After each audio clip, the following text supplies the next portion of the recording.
lehen pastoralian, Xuberoan eraiten dugu, eta personaiaren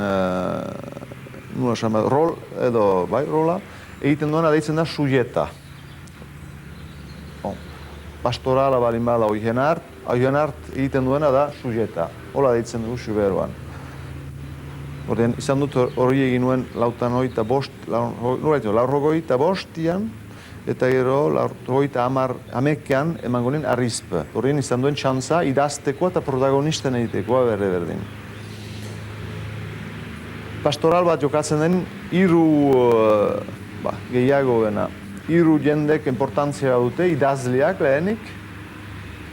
Gero eraiten dugu bezala errigentak, ura da gauzen amtola zalia.